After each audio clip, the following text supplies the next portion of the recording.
Sudestada TV presente en el Estadio de Ferro en el primer Foro Mundial de Pensamiento Crítico organizado por Claxo.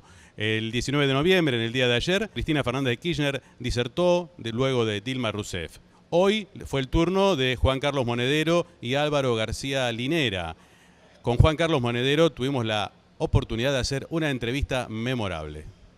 Mi nombre es Demián Procopio y junto con Alejandra Dandán realizaremos esta entrevista. ¿Cómo estás, Juan Carlos? Un placer. Pues nada, encantado de estar aquí con vosotras y con vosotros y sobre todo con medios críticos, porque tengo la sensación de que el periodismo o naufragará totalmente o será rescatado, como San Jorge matando al dragón de los grandes medios en manos de las grandes multinacionales, y por tanto la posibilidad de que el periodismo sirva para algo es desde espacios críticos como los vuestros, así que encantado de estar aquí con vosotros.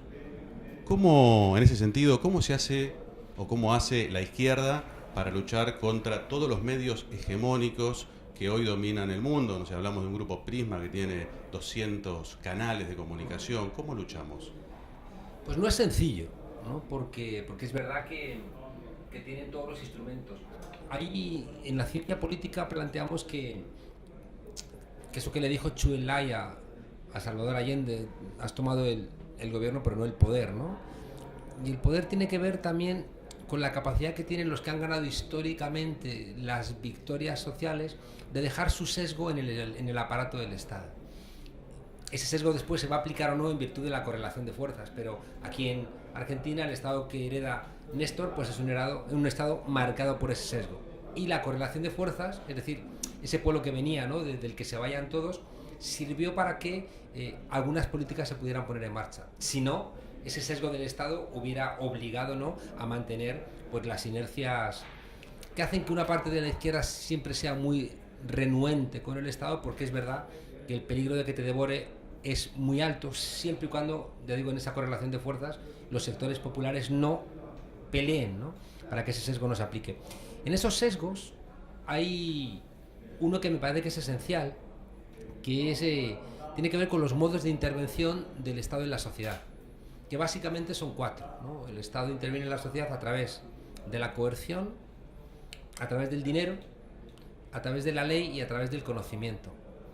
Y ahí nos encontramos con que cotidianamente esos cuatro ámbitos son cuatro ámbitos donde hay una parte del aparato estatal estricto, el que conocemos todos, que identificamos, ¿no?, los ministerios, los policías, los jueces, el tesoro, pero después está lo que Gramsci llamaba el Estado ampliado, es decir, que el Estado opera en virtud de la capacidad que tiene después de apoyarse en ámbitos de lo que llamamos sociedad civil, pero que son los que van a permitir que eso se aplique. Un ejemplo: ahora en México el poder económico quiere disparar contra López Obrador cuando anuncian que van a poner freno al cobro de comisiones brutales de los bancos por casi cualquier gestión, ¿no? O sea, por preguntar el saldo, te cobran dinero, ¿no?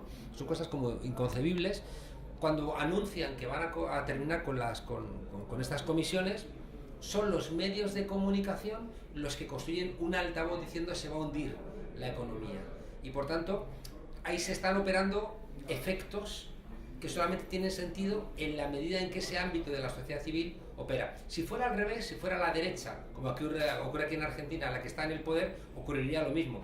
Podría Macri anunciar una medida, por ejemplo, la intervención del Fondo Monetario Internacional, y serían los mismos medios de comunicación los que presentarían la noticia como una cosa positiva para el país, ¿no?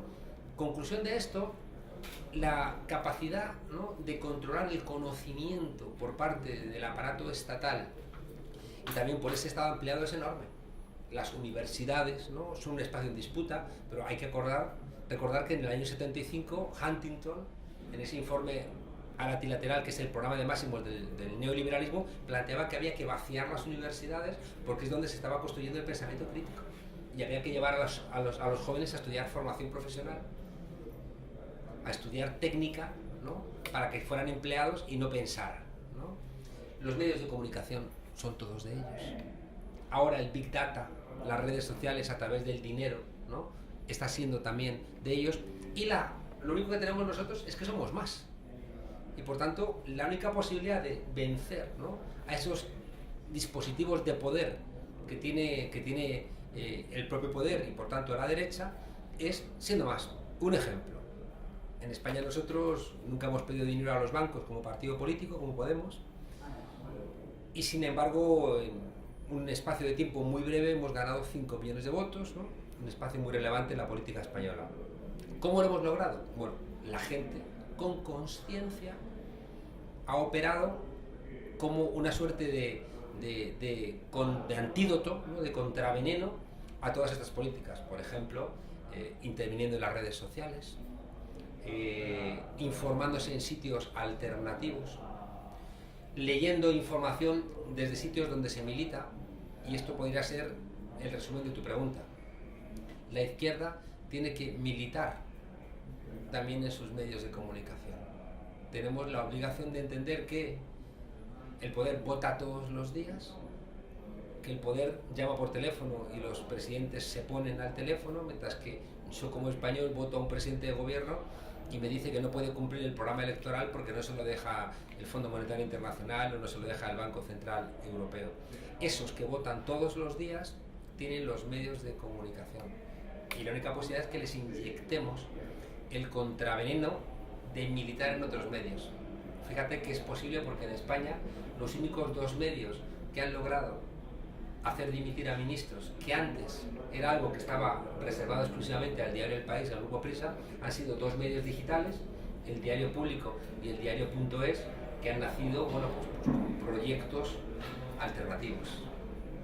Es interesante, perdón porque si terminamos con esto, quiero volver un poco sobre esto que me parece nodal, digamos, para nuestros territorios, para nuestros espacios, para nuestra región, ¿no?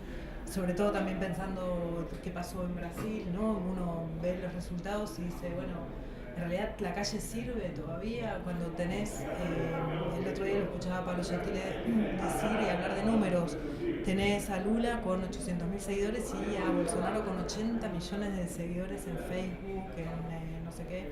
Entonces, y él hablaba de esto de la militancia con el nuevo territorio, ¿no? La militancia digital.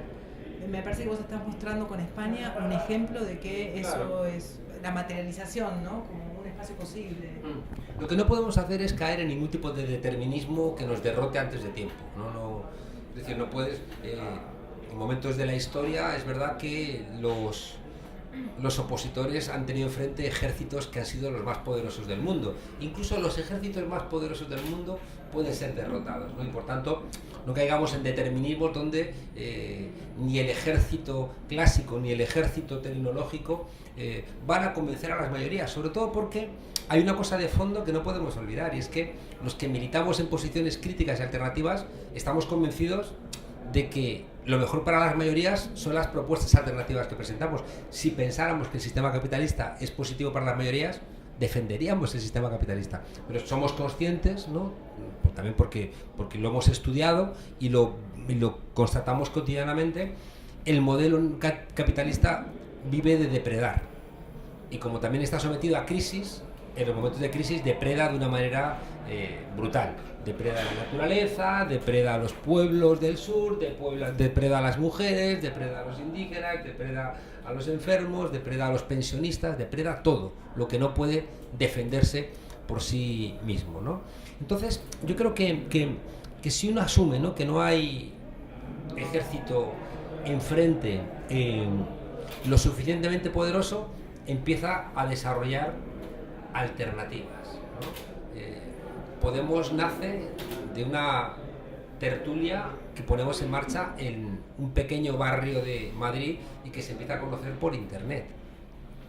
Sin embargo, hemos sido capaces de contrarrestar los intentos desesperados por parte de los principales medios de comunicación de dictarle a Podemos quién tenía que ser el secretario general, si tenía que apoyar un gobierno del Partido Socialista con Ciudadanos, es decir, con un partido de derechas, quién tenía que ganar en las dinámicas internas. Todo eso ha hecho de los medios de comunicación el principal partido de la oposición a Podemos, y sin embargo los hemos derrotado, ¿no? Yo creo que también es una señal de que no está todo escrito, ¿no? Y de que hay espacios por donde escaparse. Lo que sí que es cierto es que nosotros siempre hemos dicho que antes los revolucionarios iban a la sierra y ahora los revolucionarios militan en los platós de televisión. Por tanto, cuando nosotros nacemos recibimos muchas críticas de la izquierda clásica porque íbamos a sitios donde ellos entendían que no había que ir, ¿no? Yo siempre cuento que una vez encuentran a un obispo, un feligrés en un burdel y dice: padre, usted aquí, y el obispo le dice: hijo mío, estoy donde está el pecado, ¿no? Entonces nosotros tenemos que estar donde está el pecado. Entonces, si los medios de comunicación son los grandes constructores, ¿no?, de hegemonía, para inyectar contrahegemonía, tenemos que ir allí a discutir con ellos. Y hemos ido a los programas populares que analíticamente nos parecen infectos. Yo he ido a sitios donde la única explicación que puedo dar para haber ido es que después la audiencia era de 3 millones de personas, ¿no? Entonces, que 3 millones de personas, que por lo general no van a ver programas más sofisticados, me vean ahí, bueno, pues me permite acceder, ¿no? Y recientemente he estado en uno de los programas más vistos de España, que se llama Pasapalabra, ¿no?, que es un programa ahí de concursos, familiar. Bueno, pues millones de personas lo ven, ¿no? Y está bien hacer eso, ¿no? Incluso estando allí, no es que te transmutas, ¿no?, y de repente te conviertes en uno de ellos, no. Eso sería ridículo, ¿no? Sino que tú eres quien eres y te adaptas y cuelas de alguna manera tu discurso en esos ámbitos. Y por tanto la conclusión es que claro que se puede. Hay una parte de la pregunta que se me ha ido. No, Bolsonaro, me parece que igual está dicho. Pero hay una cosa que te quería decir, se me ha ido. A ver, dímelo. 40 millones de... No, esto... Sí, ya me acuerdo, ¿no? Sí. Claro, y tenemos que darnos cuenta también de una cosa muy, muy relevante, y es que hemos regulado lo que pensábamos que era el instrumento por excelencia que garantizaba la alternancia en nuestras democracias liberales, que era la televisión. Los tiempos electorales de televisión están tasados, ¿no? Y parece sensato que los tribunales electorales entiendan que todos los partidos deben tener un tiempo similar, es verdad, un poco más, un poco menos en virtud del resultado electoral que tengan, pero si no permitiéramos acceder a nuevos partidos, no existiría la rotación que forma parte de la explicación clásica de lo que son estas democracias liberales. Pero resulta que ahora las elecciones, además de la televisión, se están dirimiendo en las redes sociales. ¿Y quién está regulando eso? A mí me hace afirmar rotundamente desde principios democráticos que el gobierno de Macri es ilegítimo, igual que el gobierno de Bolsonaro, porque han respetado los tiempos tasados en televisión, pero Macri metió, creo que 30 millones de dólares en Big Data, en las redes, para mandar mensajes seleccionados a grupos, y Bolsonaro en torno a 100 millones de dólares. Resulta que eso ha cambiado, pongamos en un 8 o un 10%. Es que ese 8 o 10% es determinante para ganar las elecciones, y por tanto es un dinero que tienen los ricos y que permite que sean los ricos los que ganan las elecciones, y por tanto subvierte radicalmente el resultado electoral. No nos hemos dado cuenta de algo que se habla posicionamiento en redes, ¿no?, que suena como bonito, ¿no? Está haciendo una inversión en posicionamiento en redes, no, está pagando para tener 80 millones de seguidores, que vale un platal, vale un dineral, ¿no? Y es muy difícil que tú tengas muchos seguidores, a no ser que hagas una tarea constante de estar en los debates, de colocar mensajes que se puedan hacer virales, pero eso depende de tu magia o de tu capacidad de comunicar. Estos lo hacen a golpe de talonario, pero al final, claro, la capacidad de que ellos llamen a tu puerta y les abras es infinitamente mayor, y por tanto subvierte la democracia. El libro reciente que acabo de sacar se llama, de hecho, La izquierda que asaltó el algoritmo, donde lo que planteo es que antes la izquierda saltaba los cielos en tiempos de la Comuna, en la expresión de Marx, porque la Iglesia de alguna manera era ese ámbito de poder, ¿no?, que justificaba al ejército, justificaba las monarquías. Después de asaltar a los cielos, asaltamos los palacios de invierno, y después asaltamos, ¿no?, las elecciones, los parlamentos, y ahora hay que asaltar los algoritmos, porque si no, esa figura que tiene fórmulas tan secretas como la de la Coca-Cola determinan nuestras vidas y no sabemos de qué va.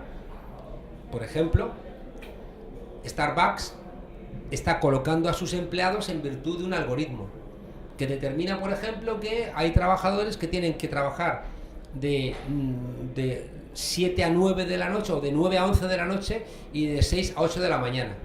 porque entienden que esos que abren y cierran pueden tener un tipo de contrato que resulta mucho más rentable para la empresa que mantener a alguien en 2 turnos muy largos. Y el algoritmo demuestra que es que la productividad, ¿tienen los sindicatos un algoritmo alternativo para decirle, oye, tu algoritmo no funciona porque, por ejemplo, no incorpora a tu algoritmo la clave de conciliación familiar? Claro, si los sindicatos no tienen el contraalgoritmo, ¿no?, pues resulta que están colaborando al ataque de que van en contra de la productividad, que van a destruir empleos. Bueno, pues creo que nos hemos dormido en los laureles y en el desarrollo tecnológico nos damos cuenta de que ahora estamos luchando contra auténticos Goliaths. Amazon, Facebook, Google, Uber, ¿no?, empresas transnacionales que nos convierten a todos en trabajadores precarios, y con una cosa terrible, fijaos, con el consentimiento de todos nosotros. Para mí el ejemplo más claro es Uber. La gente agarra un Uber y se siente como un rey que tiene chofer durante 8 minutos o durante 10 minutos que dura el trayecto, y quiere usted un agua y le gusta la música y el hombre uniformado como si fuera un romano, ¿no? Claro, pero ese uso de Uber que te hace pensar que tú eres un rico con chofer durante 10 minutos implica que a las otras 23 horas y 50 minutos del día tú vas a ser el chofer de alguien, trabajando en un trabajo de mierda, reponiendo en un almacén, o trabajando en los sótanos de Facebook, o trabajando haciendo cuentas infernales durante 8 horas con un salario de miseria para Google, etc. Como vivimos en sociedades de servicios, al final el problema es que ellos nos han captado para que seamos al mismo tiempo nuestros propios verdugos y verdugos de nosotros, ¿no? No, me parece que vos tenés como el diagnóstico hecho de este lado, ¿no? La inyección de dinero y lo que genera estos monstruos o estos nuevos dinosaurios o estos nuevos aparatos de dispositivos de control. Pero ¿qué pasa del otro lado, no? Me parece que lo que todavía queda pendiente es esta relación. ¿Qué pasa con la gente? ¿Qué pasa con nosotros? ¿Qué pasa con esa construcción del uno a uno que ellos están sosteniendo y capaces de sostener y que no estamos pudiendo respuesta, digamos? O ¿cuál es la respuesta que aparece en ese lado? ¿Cuál es la alternativa que encontrás o crees que pueda ayudar a que encontrar? En el capítulo 5 del libro que... Sí, en el libro este de la izquierda que asaltó el algoritmo hay un capítulo que se llama ¿Por qué vuelven a votar las víctimas a sus verdugos? Entra. Bueno, está bien, es como el... Y ahí lo que intento explicar es que... La trama del esclavo. Que aquí ya pasó algo parecido, o sea, aquí, es decir, en Europa nos pasó algo parecido a lo que ocurre aquí. En el año 45 se desarrollan los estados sociales en el ámbito europeo para frenar, ¿no?, la fuerza simbólica de la Unión Soviética, que había derrotado a los nazis y era como el estado de los trabajadores, ¿no?, y campesinos, y tenía una imagen como muy fuerte que solamente se podía compensar con los ricos de Europa compartiendo, ¿no?, su riqueza con las mayorías para construir una sociedad de clases medias. Es curioso que los estados sociales se ponen en marcha después del año 45, sobre todo a finales, ¿no? Es cuando empiezan a aplicarse, y 25 años después, esa gente que acaba de salir de situaciones dickensianas, ¿no?, de proletariado sin ningún tipo de derecho, votan a Margaret Thatcher. O sea que eso ya lo vivimos, ¿no?, en Europa. Yo creo que ahí operan 2 o 3 cuestiones, ¿no? En el caso de América Latina hay elementos similares, ¿no? ¿Qué ocurre? Los gobiernos de cambio hacen un esfuerzo de redistribución de la renta que permiten que se incorporen, bueno, que salgan de la pobreza, pues eso, 60, 70, 80 millones de personas, que casi 10 millones se incorporen a las clases medias, pero inmediatamente viene la crisis de las commodities, se baja el precio del petróleo, se hunde el precio del cobre, es decir, la crisis que pone en marcha Estados Unidos afecta aquí, ¿no? Se estornuda a Estados Unidos, y América Latina, que había hecho muy bien sus deberes, tiene que arrastrar, ¿no?, el resultado terrible de una crisis en la cual no había colaborado porque no había hecho ningún exceso, no se había portado económicamente mal. Entonces, esa gente que apenas había subido por la escalera social tiene miedo de perder su condición y entonces patea la escalera, ¿no? Porque dice, ya tengo otro espacio, no quiero recordar de dónde vengo, estos valores, ¿no?, de la solidaridad, de lo común que compartíamos, pues prefiero ahora sustituirlos por los valores del individualismo, de la competición, de una palabra que creo que es muy clarificadora de todo esto. Pobres que se sienten aspiracionalmente clase media. Y esa condición aspiracional les hace renunciar al espacio del que vienen, les hace tener más miedo del que tenían cuando eran pobres porque ahora tienen algo que perder, les hace más rehenes del discurso que le van a lanzar estrictamente a ellos y a ellas los medios de comunicación, tienen miedo, ¿no?, de perder, ¿no?, esa situación y van a escuchar las quejas de resentimiento que construyen los medios de comunicación respecto de los gobiernos de cambio, que les han ayudado un poquito pero ya no les ayudan. Le añades toda la construcción mediática de los casos de corrupción, sean reales o inventados, para decir, mira, tú está en peligro tu situación recientemente adquirida y estos se están enriqueciendo, ¿no? Entonces, ese marco, ¿no?, es un show de Truman, ¿no? Es una construcción, te diría que cuasi perfecta, donde los partidos de la izquierda no han tenido posibilidades de revertirlo. Por un lado, porque la urgencia de dar respuesta a las situaciones de pobreza burocratizaron los partidos y burocratizaron la tarea de gobierno. Los partidos dejaron de ser, si alguna vez lo fueron, partidos movimiento, dejaron de escuchar a la calle. En la gestión de gobierno no tenían tiempo para escuchar a la gente. Me contaba Dilma Rousseff que era ya mucho más fácil para cualquier ministro recibir a las élites económicas o a otros partidos que a dirigentes del MST. Y por tanto, esa burocratización del partido, esa funcionarización del partido, iba dificultando cada vez más que te encontraras con los que te habían llevado al poder. Y por tanto, ese fracaso en la construcción de partidos movimiento, que implica que en la condición de partido ganas elecciones y gestionas estados, pero en la parte de movimiento estás constantemente en ebullición. Y la parte de movimiento tiene que estar desafiando constantemente a la fracción parlamentaria e incluso al gobierno. ¿Qué ocurre? Que los burócratas del partido dicen, no, el movimiento social no tiene que desafiar al gobierno porque nos debilitas. Lo que tienes que hacer es al revés, apoyarme, y al final los conviertes en correas de transmisión. Y cuando ya hay menos para repartir, claro, se te van a enfadar. Y ocurre un poco lo que ha pasado. El PT ha tenido muchos avisos. Cuando se crea el PSOL, es decir, nunca nadie se levanta por la mañana y dice, voy a hacer una escisión. No. Es decir, hay como desencuentros, avisos, amenazas, y al final se consolida. Bueno, no había inteligencia para escucharlo. Y eso también nos marca de alguna manera el escenario alternativo. O construimos partidos movimiento frescos, renovados generacionalmente, atentos a lo que se está viviendo. Si no, nos convertimos en profesores que van a clase y dictan siempre la misma lección en unos folios amarillentos, ¿no?, sin incorporar ningún tipo de novedad, porque no escuchan a los alumnos. Y luego se quejan de que las clases están vacías, o se quejan de que no aprenden nada, pero igual es que no les estás enseñando nada, ¿no? La última pregunta. Hablabas de partidos movimientos y de estar en la calle, recién cuando diste la conferencia, que hay que ganar la calle. Pero la calle tiene una mala prensa, está demonizada. Acá cuando hay una manifestación y se gana la calle dicen rompieron un banco. Claro. ¿Cómo se hace para ganar la calle y no caer en la tentación de estar en tu casa cómodamente con aire acondicionado y tuitear en las redes sociales? Eso es una tarea de conciencia. Y también hay que dar mucho ejemplo desde los liderazgos, ¿no? Los liderazgos tienen que demostrar que hay un comportamiento alternativo que está actuando de alguna manera como un adelanto de la sociedad que queremos.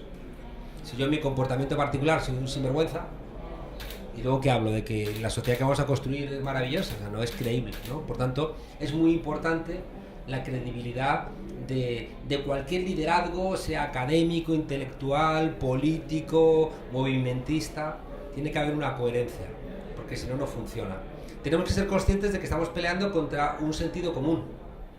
que es muy difícil de contrarrestar. ¿Por qué? Porque los dos grandes sentimientos que tenemos los seres humanos, que son el miedo y la esperanza, que son dos construcciones de nuestro cerebro, el cerebro más primitivo, ¿no? El hipotálamo gestiona el miedo y el neocortes, ¿no? Y la corteza frontal, que es la parte más evolucionada del ser humano, gestiona todo el tema de la reflexión, que es el que conduce a la esperanza. El miedo monologa y la esperanza dialoga. El miedo te genera un perímetro de defensa muy fuerte, tuyo y de la perpetuación de tus genes, ¿no? Una cosa como fría, ¿no? Defiendes tu familia porque son tus genes, ¿no? Y tus primos porque tienen... Es esa frase brillante que decía un biólogo marxista: daría mi vida por 2 hijos u 8 primos, ¿no? Que son los que procesan tu misma carga genética, ¿no? Entonces, el miedo genera desconfianza, mientras que la esperanza genera confianza. Y es evidente que es mucho más fácil sembrar desconfianza que construir confianza. ¿Por qué? Porque también una estructura, no voy a ser determinista biológico, ¿no? Pero esa condición superviviente que tenemos implica, y aún más en sociedades capitalistas, en sociedades muy individualistas, en sociedades donde los lazos sociales se han debilitado mucho, pues que estés desconfiado, ¿no? Entonces nos cuesta mucho construir confianza, que es la base de construir esperanza. En cambio es muy sencillo, en una situación de construcción de miedo, generar desconfianza y que venga un gran salvador a decirte: yo voy a poner orden, ¿no? La izquierda, por ejemplo, ha fracasado mucho en la lucha contra la violencia. Y la lucha contra la violencia ha golpeado sobre todo a los sectores más pobres. Y eso ha implicado que la gente esté dispuesta a perder libertad para ganar seguridad. Yo recuerdo una tesis doctoral que me heló el corazón en Bogotá, donde una mujer pobre, a la cual los paramilitares que habían puesto un toque de queda habían asesinado a 2 hijos suyos, decir: se han tenido que morir 2 hijos míos para que el tercero viva, bien muertos están, ¿no? Es como esa interiorización donde la violencia genera una situación prepolítica, genera una situación presocial, donde tiene que venir un líder del clan con modos de venganza, poner orden y que te da un punto de certeza. Creo que siempre hemos pensado que la violencia o la seguridad eran temas de la derecha, y no es verdad. Son temas que también tienen que estar en la agenda de la izquierda. Y luego también es verdad que tenemos que ser capaces de trasladar que los mejores valores de nuestras sociedades los ha construido la izquierda. La igualdad, el voto, el respeto a los demás, la seguridad social, las pensiones, la sanidad pública, la educación pública, todos son valores, el pacifismo, todos son valores de la izquierda. Incluso los elementos que desarrolló el liberalismo, quien los generaliza es la clase obrera, cuando empieza a articularse durante el siglo XX, ¿no? Y por tanto, debiéramos ser capaces de trasladar esa idea para que no ocurra como esos millones de personas que salen de la pobreza en Brasil gracias al programa Hambre Cero, y cuando les preguntan: ¿y usted a qué cree que se debe esto? Dicen: no, gracias a Dios. Gracias a Dios, ¿no? Gracias a políticas públicas. Eso hay que explicarlo. Tenemos que operar en los ámbitos de conocimiento. Estados Unidos ha puesto al Pentágono y al Departamento de Estado en la principal economía que hay ahora mismo, de las principales del mundo. No quiero decir un dato falso, pero de las principales economías del mundo, ahora mismo del mundo occidental, de Estados Unidos sin duda, son los videojuegos. Y están ahí los militares incidiendo en los videojuegos. ¿Dónde está la izquierda haciendo guiones para videojuegos, guiones para series de televisión? ¿Dónde estamos, no, las izquierdas pensando ese mundo alternativo que sea divertido, que sea esperanzador y que pueda plantear una alternativa a ese mundo de consumo infinito? Hay una cosa que es un problema terrible y que si no lo diagnosticamos vamos mal, y es que la derecha tiene una utopía y la izquierda ya no tiene utopía. La utopía de la derecha es cualquier cosa que sueñe cualquiera que nos está viendo, el modelo neoliberal nos lo garantiza siempre y cuando lo mercantilicemos. ¿Tú qué quieres? Tienes una pareja gay, una pareja que no puede tener hijos, y tú quieres tener hijos, te lo garantizo. Tu sueño te lo cumplo, siempre y cuando te compres un vientre de alquiler a una persona pobre. Y de repente, tu sueño es ser padre o ser madre y no quieres quedarte embarazada o no puedes. No te preocupes. Yo voy a garantizar tu perpetuación de tus genes, porque si fuera una cuestión de amor, podrías adoptar un hijo. No, pero quieren perpetuar sus genes. Y como quieren perpetuar sus genes, dicen, me compro el vientre de una mujer pobre y cumplo mi sueño. ¿Qué quieres? ¿Tener sexo con menores? Te lo garantizo. Siempre y cuando a una familia pobre de Tailandia o donde sea le pagues para comprarte tu sueñecito, ¿no? Entonces, claro, ese sueño consumista, que es un sueño depredador y que es un sueño que termina chocando incluso con los límites físicos del planeta y, por supuesto, con la dignidad de las personas, la dignidad de las mujeres, tendrá un límite, ¿no? Pero mientras tanto, es que te promete vivir mejor que un rey del siglo XX o del siglo XIX. Y la izquierda, ¿qué promete todo el rato? Consume menos, pórtate bien, no hagas esto, no hagas lo otro. Es una cosa como infernal. Y eso obliga a las izquierdas a tener un poco de alegría y salir de esa condición ceniza. Y por tanto, terminaría diciéndoos que si queremos reinventar la izquierda, hay que desterrar al pitufo gruñón.